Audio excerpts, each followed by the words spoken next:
as we start to move into New Year, we are looking back at some of our greatest hits throughout the year, as well as going through the Break Vault to look back at all of our favorite classics. Like the Power of Plastic. We'll get to that in just a moment. But first let's get to the 2022 greatest hits. Now, who could forget the story of first off tonight, who could forget the story of Casey Caves? Casey Caves was inspirational to the show because of her extraordinary surgery to remove half the brain because of those seizures.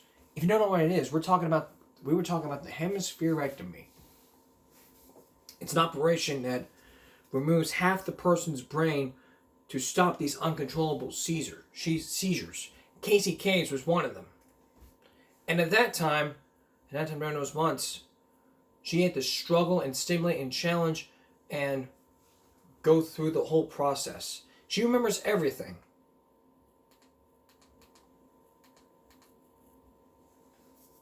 So what's happened ever since? Well, there's a two-parter. We did an update back in 1999, but there was also one from the doctors.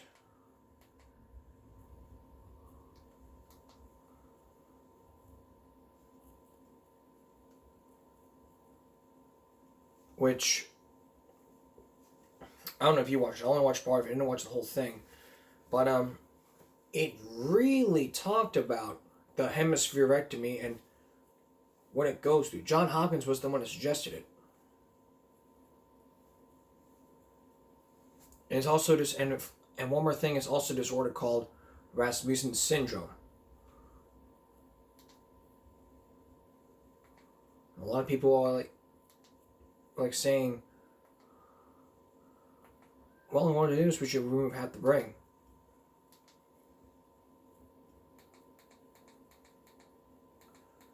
So, now,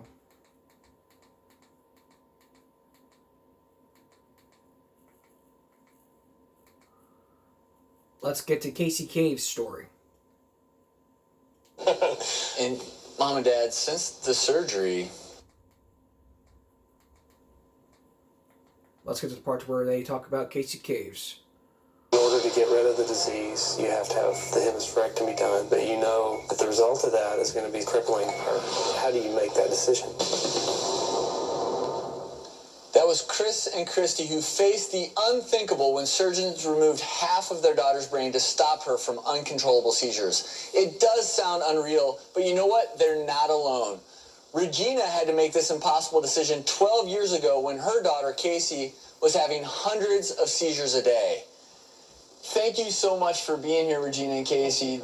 This is such a remarkable story because here we have little Jessie, who just had this procedure done 6 weeks ago, and now you're here. That's right. You're 25? 25. And this was done when you were how old? 14. She was 14. Yeah. So, Mom, how proud of you are of your daughter. She's graduated from high school and college with half of a brain. You know, it was when someone told me that we had to do what they're talking about here, we were devastated, and but we never doubted that she would succeed in all of her plans, but we are extremely proud of her. She has been blessed. Now, Casey, do you have any advice for Jessie since you've been through this? Yes. Each and every day, you're going to be progress, and just one step at a time. I know it's so hard for you. You have to do this. I don't want to, because I thank my mom because she is just... No, you're the good one. Well, I think Casey, Jessie, and parents deserve a round of applause. And Chris, you've been so moved by this that you have set up a foundation. Absolutely. Actually, it was my wife's idea, Christy, to come up with a scholarship initially because the children like Casey are growing up and there's no foundation out there to help them. Well, these kids are going to college. I mean, we gave 3 scholarships away this year, the Hemispherectomy Foundation. One went to a boy who's in master's work at USC, working on... Graduated, magna cum laude. Wow. Working on his master's degree. Another child is working on a creative writing major in Vermont. She had a right hemispherectomy, which is the creative side. Yet she's a creative writing major. And another recent high school... So to walk you through this, all the things on the left leg are controlled by the right side. So when you're going through this, you got to make sure you know what you're doing. And parents out there, I know it's a tough decision to do that, but if you stick to the drugs, it probably won't work. But if you go with the surgery, just know there are risks involved. Just know there are risks involved when deciding on the surgery. Just know that your child can come out half a brain and be paralyzed. You've got to be prepared. Like what Casey did. She learned sign language. I would recommend you do that if you plan on having a hemispherectomy for your child. They gotta be able to learn sign language and to practice using their left hand. In this case, it's called control the right side of the brain. So Casey and Brandy, never forget Brandy when she had the same thing. So you guys out there, congratulations and keep up the great work. Coming up next, a story that disgusted me, stunned me. We're talking about what happened in DeKalb County where students shared a video of the horrific and unconditional conditions in their school. Well, along with the update. Stay with us. Who could forget the DeKalb County issue? They had an issue regarding unsanitary conditions. Now, the students shared a video and it went around social media that got the state involved, the school board involved, the State Department of Education, and sent the state sending out all these letters. Take a look. Fugitive extradition. What did he do? Homicide.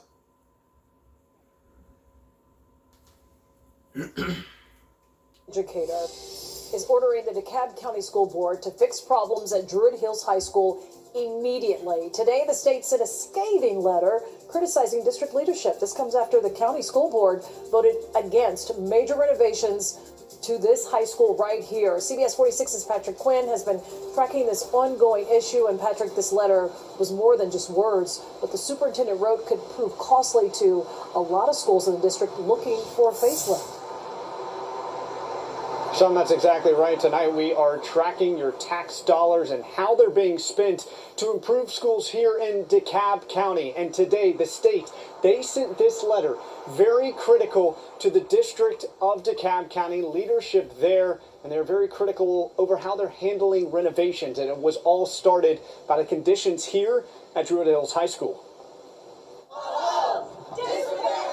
On the heels of a student protest and the State Department visiting Druid Hills High School, in this letter, the state superintendent says, quote, I will not recommend DeKalb County School Facilities Plan for State Board of Education approval, while these fundamental issues and concerns remain. Those issues highlighted on camera in a student-made video made by Druid Hills High School students, claiming they have constant leaks, raw sewage pooling, exposed wires, and rampant mold. The state has used the one major lever they have. DeKalb School Board member Marshall Orson said because of the superintendent's stance outlined in this letter, now in jeopardy for the entire district, millions of reimbursement dollars that the district would be eligible for under a local facilities plan. I would call it perhaps a Druid Hills Plus issue. Orson said 8 projects could especially be at risk to Carey Reynolds Elementary School, Dresden, Idlewood, Stoneview Elementary Schools, along with Sequoia Middle School, Cross Keys High School, as well as Druid Hills. What do you say to those maybe parents who have students not at Druid Hills, but within the district to ensure confidence in your leadership? Well, that's going to be one of the biggest hurdles for us to overcome. Orson recognized this letter shows the issue is bigger than Druid Hills. The state superintendent criticizing the DeKalb County School Board, saying, quote, your governance has also cited a perceived lack of funding. In reality, there has been a lack of leadership. responsibility, and urgency regarding this core responsibility of DeKalb County Schools. And speaking of DeKalb County Schools, how did they react to this letter? They told me they got it this morning, just as we did as well. So they're still trying to figure out the ramifications to last week's vote, which again, it rejected significant renovations to Druid Hills High School behind me. They said they should know more in the next month or so in terms of when renovations would start across the district, what the funding source is, and again, which schools are prioritized. Live tonight in DeKalb County, Patrick Quinn, CBS 46 News. Patrick, thank you. Now, after that, what had happened was the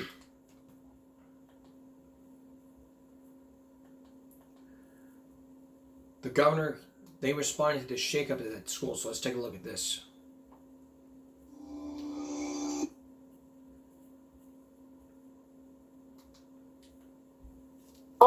In DeKalb, the school system introducing a new temporary superintendent today, and it comes less than 24 hours after the former head educator was fired. The district claims the decision was solely about putting your children first.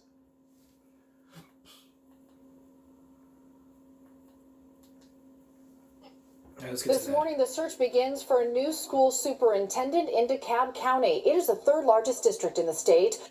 That wasn't it.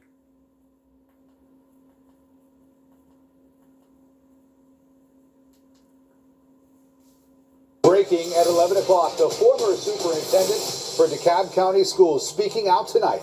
Just hours after her firing, the school board voting to part ways with Cheryl Watson Harris at a meeting this evening. And it comes amid outcry over alleged mishandling of taxpayer dollars for much-needed school renovations. A video produced by students showing leaky ceilings, rusty equipment, and deterioration. CBS 46's Patrick Quinn, live tonight in DeKalb County. And Patrick, you spoke with one board member just moments right after that vote. That's right, and I also was able to text with Cheryl Watson Harris herself. She told me she was caught off guard by this latest action, and in a text message, again, just moments ago, she told me she was, quote, blindsided by the board's action. She said they were on a Zoom meeting, and she was suddenly, quote, released from the Zoom meeting without notice. She said, I have not received any formal notification from the Board of Education chair or vice chair. Nonetheless, Watson Harris has been fired, effective immediately. Cheryl Watson Harris is out as superintendent of DeKalb County Schools. In one of her final interviews, she told me last week she felt the storm brewing after the board voted against major renovations to Druid Hills High School. This situation has caused angst in our community, questions from our scholars, but we are better together. Better together? The board didn't think so, instead naming Dr. Vasan Tinsley as the interim superintendent. In an email, a spokesperson for the board said they expect Dr. Tinsley to be the leader the community currently needs. But not everyone on the board backed this decision. I'm really sad. I think this is not a great day for DeKalb County. Marshall Orson said it's unfair to pin the current controversy over school renovations on Watson Harris, who arrived June 2020. What happened with Druid Hills was a decision of the Board of Education, not a decision of the superintendent. I think it's BS that they're taking her out. Joey Kukin, who graduated from Druid Hills in 2020, said a lot of the issues inside the school, highlighted in a recent student-made video, existed before Watson Harris's reign. It's just them trying to use her, like I said, as a scapegoat because it's getting the pressure off of the school board. In an email, the board cites a loss of confidence in Watson Harris's leadership through tough challenges as a reason for this split. For Orson, a board member himself, he said this decision reflects badly on the DeKalb County School Board. And this is harmful, I think, to our students. And as just a citizen, as a former parent, I would be concerned. And now starts the process of finding the next superintendent of DeKalb County Schools, a process I'm told is expected to take months, all while consequential decisions like when and how to renovate Druid Hills High School hangs in the balance. Live in DeKalb County, Patrick Quinn, CBS 46 News. Now, after that, the superintendent came in, and there was a lot to go through. There was a lot to go through, really. So months after all that, we now know that they're working hard and the progress is still going on. Here's what happened 3 months 3 months ago.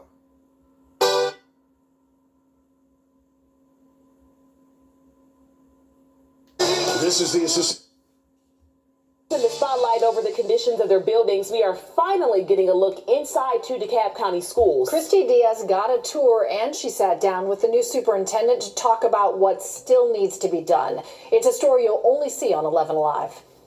We started at Druid Hills High as Principal Mark Joyner walked us through the school, addressing concerns highlighted in the student video that went viral in the spring, like exposed wires in this classroom. These electrical poles are now, the outlets are now secure in those poles, so they are now safe. He also addressed the missing ceiling tiles and crumbling walls. In the video, the student kind of highlighted some damage here on the ceiling. There was a hole here in the ceiling, so that this entire ceiling has been redone. And the sewage in the lunch area problem, which turned out to be because of a tree root growing in the pipe. As a result, they removed the tree. They removed all the piping that takes the sewage away from the school, which was an older piping, and they replaced it with PVC. All of these repairs expedited after the Department of Education gave the district a corrective action plan. But the district's own reports show the conditions at Druid Hills didn't even rank in the top 50 of worst facility conditions across the district. 68 other schools had facility condition assessment scores worse than Druid Hills. A lot of people felt that because Druid Hills received a lot of attention, that all of our efforts were going to go towards Druid Hills. And I've been adamant that that is not the case. Like at Towers High School, where they got a new LED sign, a repaved parking lot, an upgraded weight room and football field, and a new coat of paint inside. These stripes add a uniqueness to our building, so that was one of the upgrades. Throughout the summer, how do you prioritize which projects come first? Safety and security of students. We have 130 some odd buildings, so we had work done in every building over the summer. Elementary, middle, and high. When Superintendent Dr. Visan Tinsley took over in April, she created a facilities task force. It meets every week to keep up with what repairs have been made and what still needs to be done. And that's a way to help us to remain accountable, but also it gives me a nice gauge to let me know the work that's actually being done. But she admits there is still a lot of work to do. 50 out of the 81 elementary schools in the district have scores of poor or very poor. Is there anything you want to say to families who may be in some of the schools that had the worst FCA scores? Yeah. Just know that we are working. We are determined to get our buildings in better shape. In DeKalb County, Christy Diaz, 11 Alive News. Wow. That's what happened. And so far they... First tonight, there are more than 500 So far, there's probably work still need to be done, and once it's rebuilt, we will keep you posted as this goes along. So now the board's being held accountable for all this, and now we know what goes on. Coming up, more updates from this year, especially from somebody who took over the mob. Stay with us. We're doing a show all about our updates going back throughout the years as we begin a brand new year 2023. Who could forget traffic school? It's a place to where if you want to get your driver's license, mean you to get points off, you take driver's ed. You go to traffic school. But what I found was you can get paid to get out. You can get out. You can sleep in. Because the whole thing's for 6 hours. In some cases, they just watch videos in there and nothing else happens. So, a lot of places in there, like New York and New York and a lot of other states probably are doing the same thing, like bribing to get out. They'd be arrested. And eventually, they don't understand, like, oh, we can't be doing this because I don't want to go to jail. So we hope that all goes well. Remember, if you want to get your driver's license renewed, you just go to traffic school. It's what the court allows. Traffic school. All right. Now, who could forget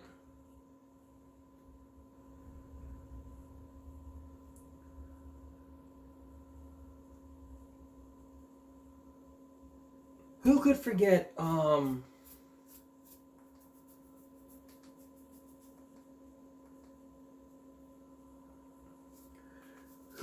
about Home Alone? Just 6 days ago, I did an issue about people being home alone. And a lot of people may not realize it, but in my opinion, the right age to be home alone is at around when the child is ready. So with that in mind, I posted a question on there, on the community, which you guys can still vote for. None of you had voted. So that goes on. Now, who could forget 3 weeks ago, we did a story about a dad who shot the neighbor's dog and went to court. It was an interactive game no one would miss.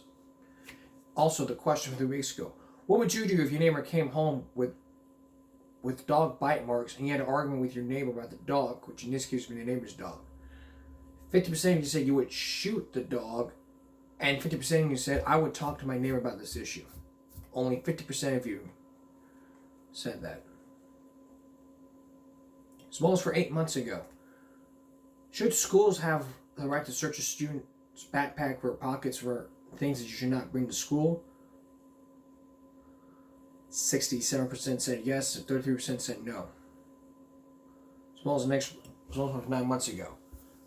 Should we have extra police in our schools? 61% of you said yes, 39% of you said no. Who could forget a story about being wrongfully arrested for drunk driving? That got me outraged and thinking 9 months ago. So the question was, if you were wrongfully arrested for drunk driving, you know you didn't have a drop of liquor in your system, what would you do? 29% of you said you would do nothing. File a complaint. 14% of you said that. And a majority, 57% of you said, I would file a lawsuit against the department.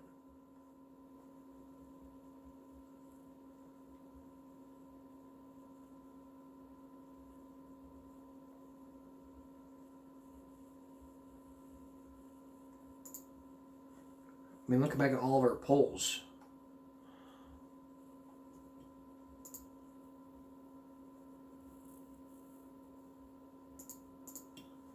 So now we're looking back at our polls. Like on this one from 10 months ago. When we did an update about Ethan Crumley. Do you think Ethan deserves to be in jail or juvie? 60% of you said stay in jail, 40% of you said move to a juvenile detention center. Another one, if you're an 8th grader, if you were an 8th grader, would you get into an argument with a teacher if he or she talks smack about you or your friends? 50% of you said no.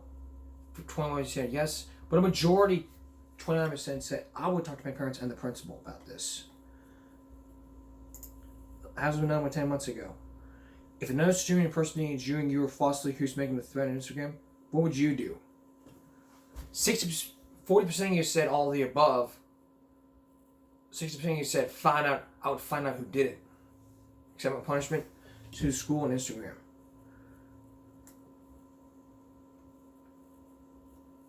As well as the one from 10 months ago, should schools mandate that students wear masks? 45% yes, 55% no. Of course, there was a comment on here which suggested that even if it were appropriate to impose mask mandates on anyone, it is not now. The thing is, and it's time for the controversy it caused to die with it.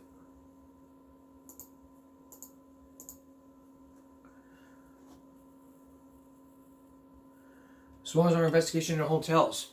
Would you pay 3 times the regular hotel price to stay and watch Super Bowl? 8% you said yes, while 92% you said hell no. As well as these other question. Should parents be arrested for sending their children home to school? 58% of you said no, it's a big one, while 42% of you said yes. In my opinion, I think parents should be arrested because they gotta learn a lesson.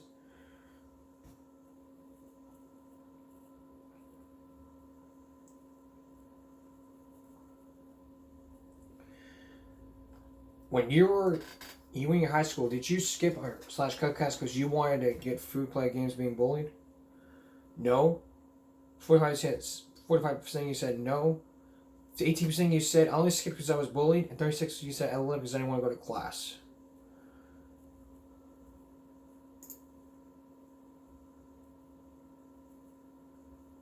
And as well as 11 months ago, back in 2021, we did our last season. We focused in on blaming the government for anything, for the Idaho incident, Waco, anything, everything.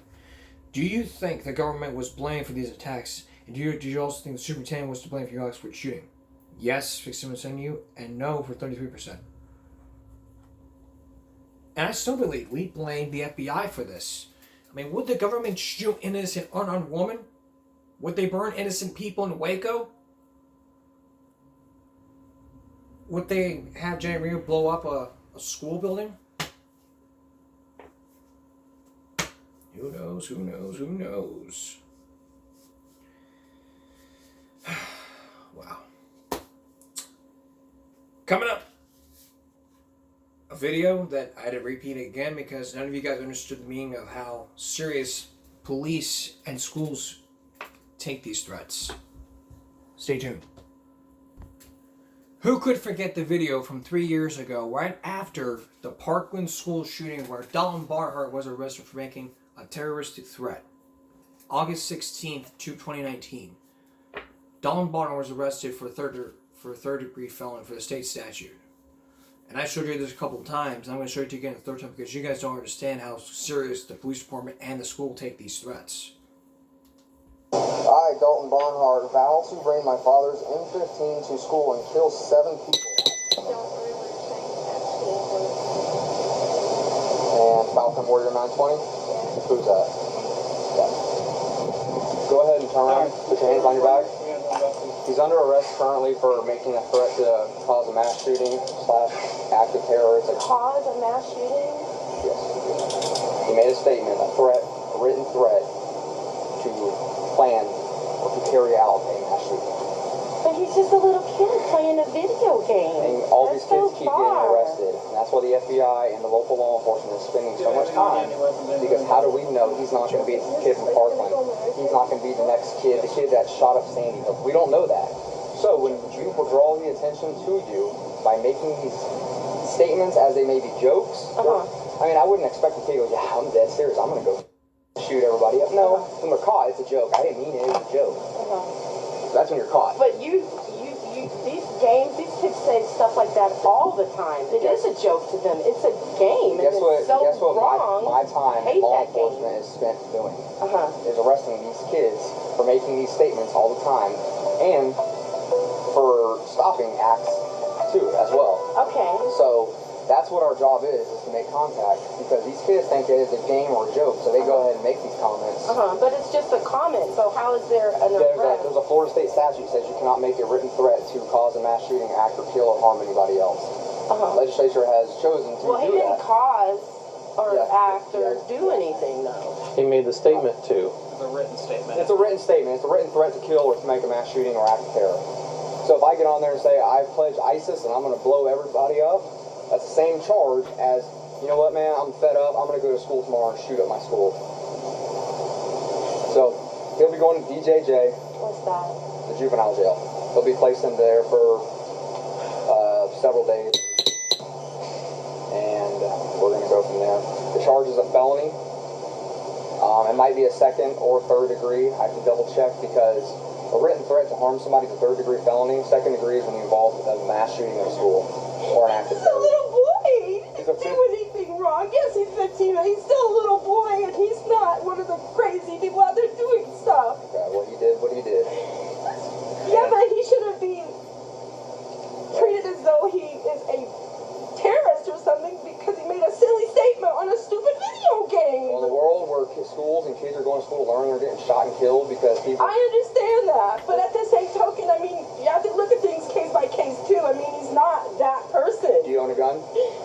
I have a gun, yes. Okay, so he has hands and feet. He can grab your gun and go do something. He would never do anything like that anyway. We don't know. We don't know if... No, but I know. But I know. Most parents have it, ma'am. We're going to take him. He's going to go to our operations center. and we will go from there. But this is where we're at. This is the world we live in, where people think it's funny to say, I'm going to go kill people at school. Well, he's not people. He's a child. Okay. There's a difference. He's playing a video game and he's a boy. And that's why he'll be charged as a juvenile. Unfortunately, these days and age, this is what happens. Kids get on these things and they say this, and parents say, it's not my son, and then it might not be your son, but I know it's not my son. Somebody's son does, and then this is the world we're in, where kids are getting shot at school while they're trying to learn, and I understand that. I understand Unfortunately, that. we can't take risks, and we can't say, all right, we trust that this one guy's not going to do it, and then it happens, and then we say, well, we had the chance Yeah, but I'm telling you right now, this is not my son. My son and I are like this, and it's just us. And it's not my son. He's a little boy still. It's a tough situation. I know you're emotional. High intellect and smart mouth. Well, that's and what you know got me what? caught up. The grown-ups on these games goad them into these things, which is what happened. You need a roof over your head, food, and water. He doesn't need the games. That's right, he doesn't. You should take those away, because these adults that are influencing may have done that in the past, but guess what? They're not in trouble today. He is, because he made those statements. We can't put on what they've said in the past to give him justification why he said what he said, ma'am. Yeah. He made the charge. He's going to face the consequences. Right? Let's go. Thank you. Ma'am, can I have your first? I need your last name. Now, this was before the Oxford school shooting, and TikTok did a challenge where we did National School Shooting Day. That prompted schools and school districts across schools and the police to go on social media and say stuff like this. So we talked about this last season, so let's take a look at this. School districts.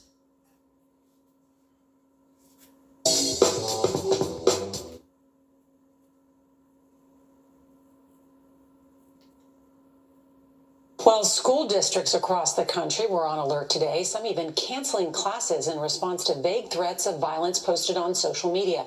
As CBS's Jeff Begays reports, police tracked down some of the threats and were quick to make arrests. In South Florida today, 3 students, ages 13 to 15, arrested for allegedly making violent threats on social media. If you think you're going to post a threat, fake or real, I can promise you, you're not only going to get out of school, because you will, but you're going to jail. In Connecticut, a 13-year-old was arrested after sharing a post warning of what he might do. There was an increased police presence at schools nationwide after a vague, unverified TikTok challenge went viral, encouraging students to call in threats. There were just a bunch of threats, like all over the place. Law enforcement does not believe the threats are credible. Still, at least 176 schools across 18 states closed out of an abundance of caution. America's education system is under attack right now. We are under attack by a social media platform that will not intervene when it is necessary.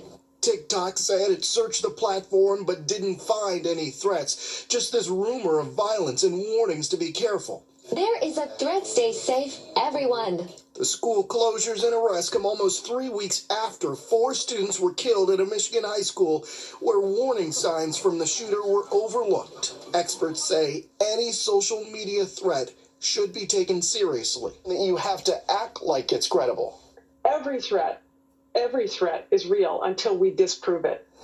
Late today, at least 7 students arrested in Texas in connection with alleged threats to schools. In Salt Lake City, police say they arrested a student who brought a gun and bullets to a high school. Nora. It's a lot of arrests. Jeff Begays, thank you. It really is a lot of arrests. That prompted me to do an action. Because you make threats to schools, then this is what happens.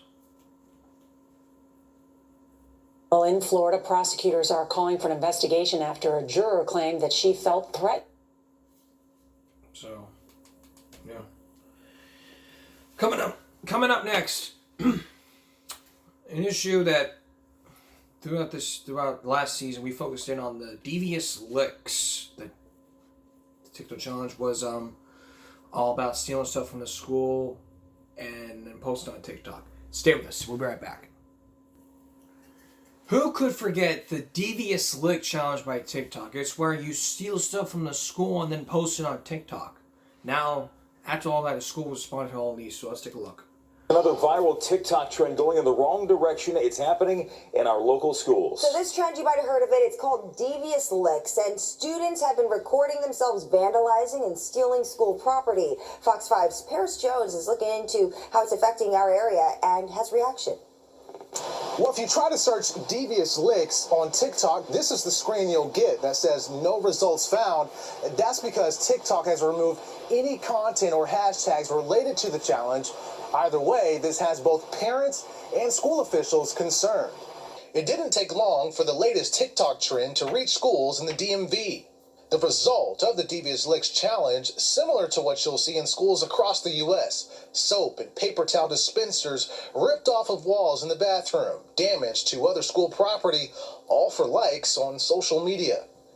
It's so sad. I just don't understand why these children are turning to that kind of vandalism to express themselves. It's very disappointing. I think it needs to be handled very quickly and with an iron hand. And one parent in Prince William County who wanted to remain anonymous told me a kid at her son's school ripped a soap dispenser off of the wall and put it in the toilet. She also says there was another incident where several boys took a fire extinguisher from the school, used it outside, and posted it to their Snapchat.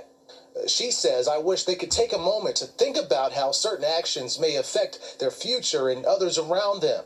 Several Fairfax County principals sending out letters to parents this week about the trend, like the principal of Falls Church High School, asking parents to take some time to have a talk with their kids. The principal of Rocky Run Middle School also sent a letter to parents saying some students are damaging paper towel dispensers and stealing soap dispensers, which, quote, presents a challenge to maintaining a healthy and safe school environment. Fairfax County Public Schools says they're aware of several incidents of damage to school property related to the TikTok challenge. They say, quote, disciplinary action has and will be taken against those who participate. And now Stafford County Public Schools is also dealing with this. A spokesperson told me today they're addressing it with the parents and school resource officers first, and when necessary, through the code of conduct. Back to you.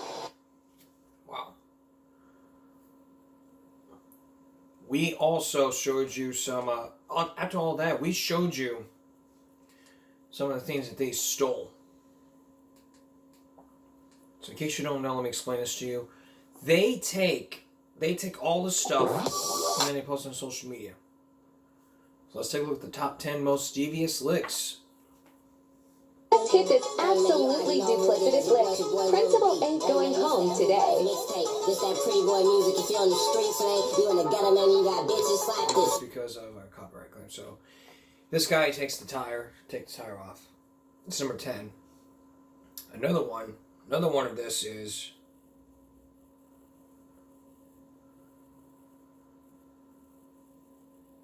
because we ain't rocking with the devious licks.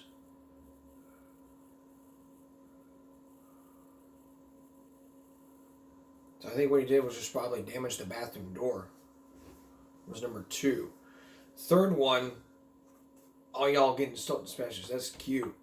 But I got the whole school turned to my house.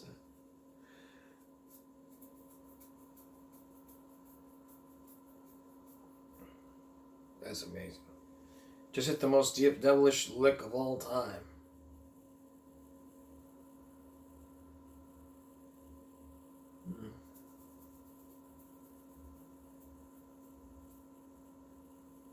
Ungodly lick.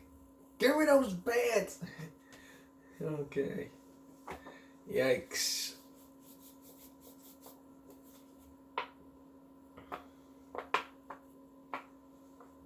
He brought a helicopter to the school, so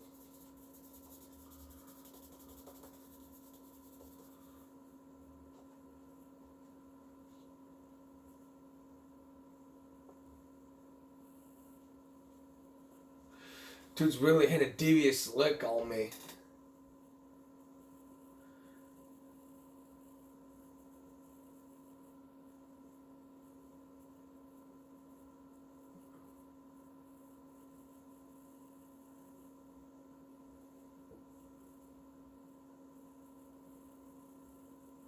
They take all the bad, they take everything.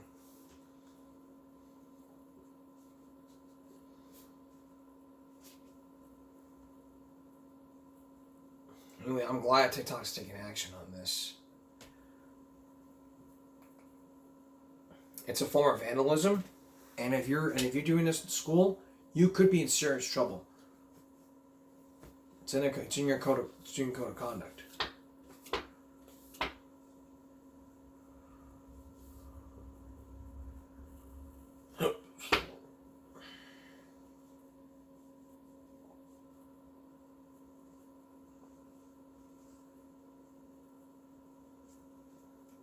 Yikes.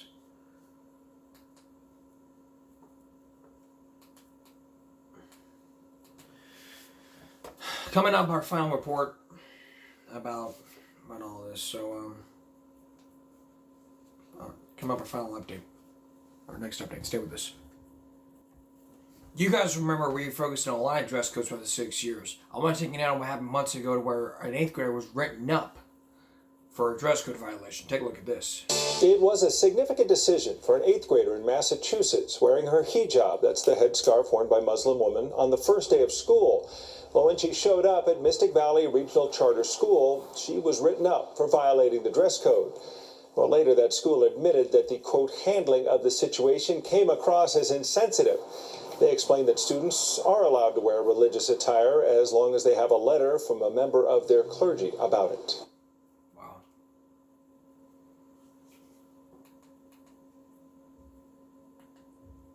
And who could forget what happened in Texas, where they created a petition to stop the dress code from going forward. Off on the new, and people are sounding off on the new policy. Sheila Thrash asks, when did skirts become unprofessional? And Emily McKnight, you said, this dress code is stricter than my work dress code. Those are just a couple of the nearly 5,000 comments you have left on our Facebook page. Forney ISD is banning hoodies, skirts, dresses, and skirts for all students beyond 4th grade. The changes take effect for the upcoming school year, and the district says it'll help improve students' self-esteem. But some families are telling Tiffany Liu they don't buy the district's explanation. In a few weeks, Brooklyn Holloman will dig through her closet looking for clothes to wear on her first day of 10th grade. And we were allowed to wear dresses and skirts and skirts and everything like that. But this fall, the Forney high schooler will have to limit what she can and can't put on. Forney Independent School District is updating its dress code for the upcoming school year. The district has a 7-page document with every detail, but the most notable changes include this. No clothing with hoods can be worn inside. That includes hoodies, jackets, and coats. Also, dresses, skirts, and skirts cannot be worn by 5th graders or older. Pre-K through 4th graders are still allowed to wear the latter. I even have a little sister that can't wear skirts anymore. In a statement, Forney ISD writes, the dress code is meant to improve student self-esteem, bridge socioeconomic differences among students, and promote positive behavior, thereby enhancing school safety and improving the learning environment. I think people should be able to wear them as long as they're appropriate. Students like Brooklyn aren't okay with this, so she started a petition already gathering thousands of signatures against the new dress code. A young lady should be able to choose what she wears. They shouldn't be forced to wear pants. Her parents, Derek and Amy, fully support her. Derek says he spoke to the district to find out why. And I was told that basically hoodies were a safety issue, that kids wouldn't take the hoods off their head. When I asked regarding the dresses, I was told that they were trying to teach professionalism. The Holloman family disagrees with the reasoning. I don't think adding this extra dress code is going to help the situation at all. On Monday, Brooklyn hopes to appeal to the school board and revert the dress code to what it was before. We've got the momentum going. In Forney, I'm Tiffany Liu. And I was bursting up in anger because of what happened. I mean, you don't do that. If it's not in a handbook, then you can wear it. But to enhance the learning environment. But yeah, as we don't. Yeah, I was just pissed at that point. I'll be right back. Stay with us. We're out of time, but our New Year's celebration continues on Sunday. Looking back at all of our stories throughout this season and throughout all the years, our New Year's celebration continues. With this one that I was like outrageous about, where it's a see-through clothing, as well as sexual abuse in those women's prisons, along with Sunday, they're serving their time. along with Ronald Davidson, and that power of plastic. That's Give Me a Break for this Saturday, going to Sunday. We'll see you again, Give Me a Break Sunday, for part 2 of the New Year's celebration. For all of us here at YouTube, and Give Me a Break. Happy New Year and good night, everyone.